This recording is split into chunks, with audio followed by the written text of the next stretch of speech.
Hi, I'm Vanessa from speakenglishwithvanessa.com. May, might, can, could, should, would. Let's talk about it.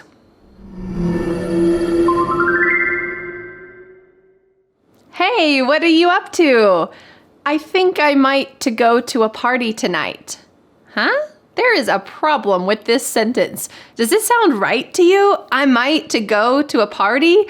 Yeah, something's wrong with this, but what and why? And how can you say this correctly so that you can speak real American English? In this lesson, you're going to learn the most common modal verbs and how to use them accurately in English. You might have learned verb tenses in English: the present, the past, the future. Well, modal verbs are a little bit different. I want to make sure that you can feel confident using them and speak real American English. So in this lesson, you will learn the 3 most important rules about modal verbs.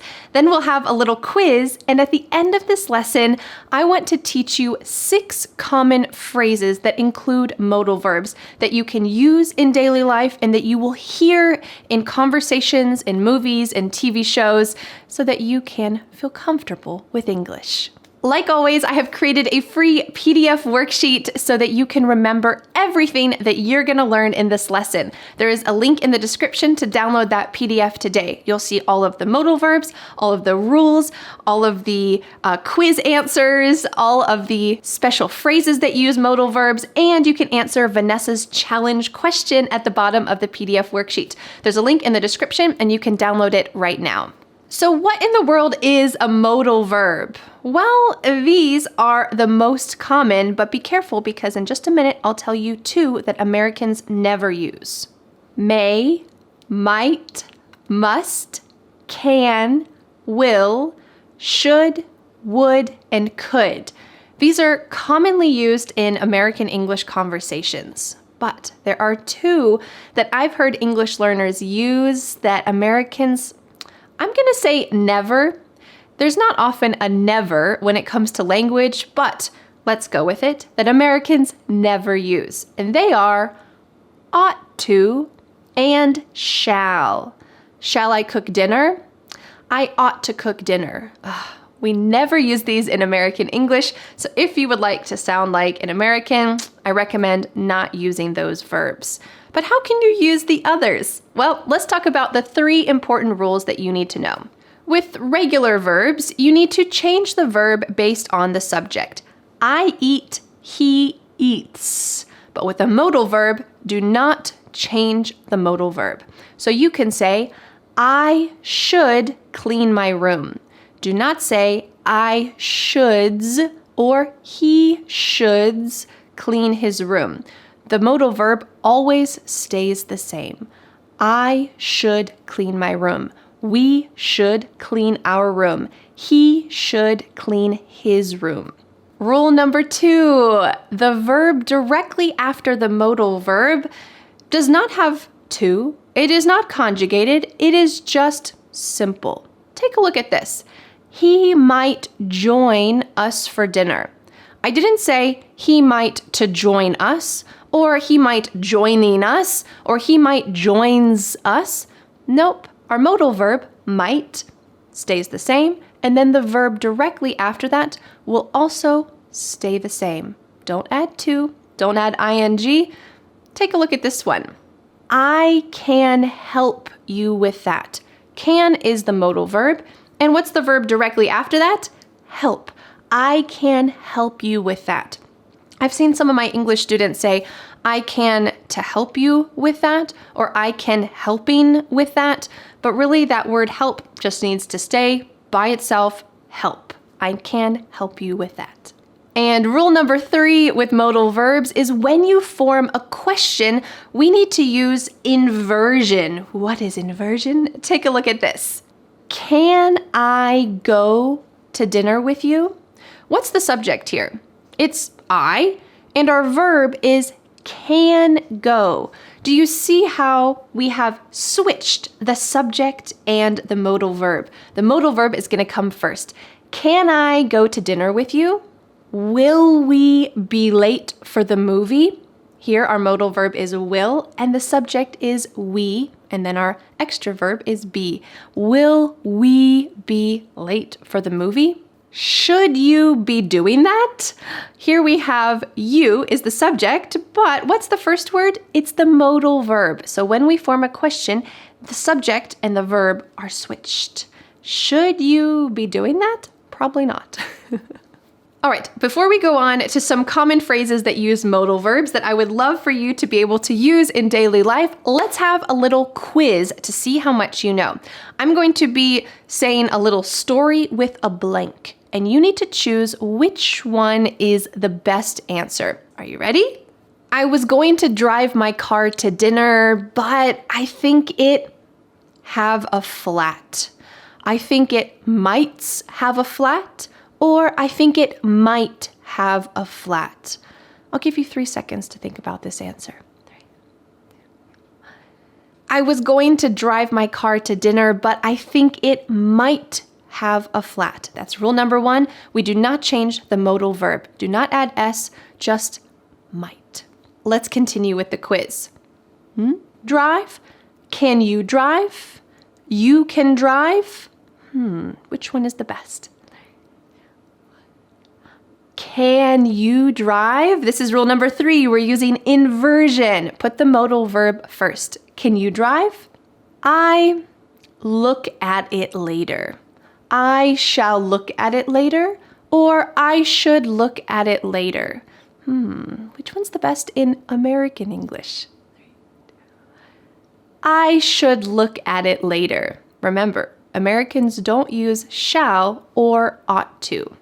If you agree to drive, you dinner. If you agree to drive, I will buy you dinner. If you agree to drive, I will to buy you dinner. Which one is the best? 3, 2, 1. If you agree to drive, I will buy you dinner. This is rule number 2. Do not add to with this verb. Just will buy. I will buy you dinner. For your movie ticket too, since I'll also need a drive home. I can pay for your movie ticket too, or I cans to pay for your movie ticket too. Which one feels the best?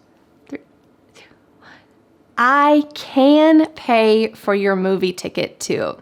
Remember, the modal verb does not change, so it stays can, and you don't need to with a modal verb. I can pay for your movie ticket. Well, how did you do? I hope you did well on that quiz because now it's time to take it to the next level. I'd like to introduce you to 6 common phrases that are fixed phrases in American English that you will hear people use in conversations and you can use as well, and they all include a modal verb. You may have heard of some of these before, or they may be new to you. Let's start with the first one. I think I can, I think I can, I think I can. This phrase is from this book, The Little Engine That Could, that almost every child in the whole US has read. And we often use this phrase when there's something difficult or tricky that you're trying to encourage yourself that, yes, I can do it. I think I can, I think I can, I think I can. And this repetition is what makes it from this book, because the little train is trying to go up the hill and it doesn't know if it can do it, but it's trying to encourage itself. I think I can, I think I can, I think I can. So you can use this as well. The next modal verb phrase is a fun one. Coulda, shoulda, woulda. What does this mean? These are all reductions of could have, should have, would have. But in normal conversation, fast conversation, we reduce this to coulda, shoulda, woulda. We use this when we have done something that we regret, but we don't want to keep feeling this regret, so we dismiss it with this phrase. Let's imagine that you have a big exam and you just didn't study enough, you didn't sleep enough, and the exam does not go well. Well, after the exam, you could beat yourself up. You could feel really bad about this. Maybe you feel some regret, but you don't want to feel the regret forever. So you can use this phrase. Oh, I should have studied more. Why didn't I sleep more? Coulda, shoulda, woulda. Oh, so you're kind of pushing off this stress. I'm not going to let this worry me, even though I regret what I did. Modal verb phrase number 3 is as ready as I'll ever be. As ready as I will ever be. If someone asks you, are you ready to graduate college? You could say, as ready as I'll ever be. This means that you're prepared. You don't know if you're 100% ready, but you've done your best. So you could say, yeah, I'm as ready as I'll ever be. Great.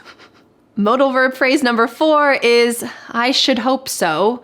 I should hope so. Should is our modal verb, and notice how hope comes directly after that. There's no to, no conjugation, just I should hope so. If somebody drives their car and hits your mailbox, well, they should pay for your mailbox to be fixed, right? So you could say, well, he's going to pay for it. I should hope so. This is something you expect. Someone's done something bad to you and you expect them to make it better. I should hope so. Modal verb phrase number 5. Be careful what you wish for. It might come true. Our modal verb here is might. Notice how the next verb comes directly after that. Come. It might come true. Well, not everything that you want is really the best. So be careful what you wish for. It might come true. If somebody says, oh, I just wish I could be in charge of everything. Nobody knows how to do this project. You might say, be careful what you wish for. It might come true. If you were in charge of this project, it might be not as great as you imagined. It might come true and you might not be happy about it. Our 6th and final modal verb phrase that you will commonly hear in daily English conversations is as luck may have it. As luck may have it. We use this as an interjection in the middle of a phrase to show that something good and surprising happened. You might say, I got a flat tire in the middle of the highway, but as luck may have it, the man who helped me fix my tire is the man who I ended up marrying. Okay, so this is destiny. You had a flat tire in the middle of the highway, terrible place, not a good experience, but as luck may have it, may is our modal verb and have is the verb directly after that. As luck may have it, the man who helped me, I ended up marrying. What wonderful luck. Well, great work expanding your mind with these modal verbs. And now I have a question for you. Can you use one of the modal verbs here on the screen in the comments below? Test yourself. Try to use them correctly and beautifully, like you're speaking real American English. And don't forget to download the free PDF worksheet with all of these rules, sample sentences, questions, ideas, all of the specific fixed phrases that use modal verbs. All of this is available for you in the free PDF worksheet. There's a link in the description so that you can download that today. Well, thank you so much for learning English with me, and I'll see you again next Friday for a new lesson here on my YouTube channel. Bye. The next step is to download the free PDF worksheet for this lesson. With this free PDF, you will master today's lesson and never forget what you have learned. You can be a confident English speaker. Don't forget to subscribe to my YouTube channel for a free English lesson every Friday. Bye!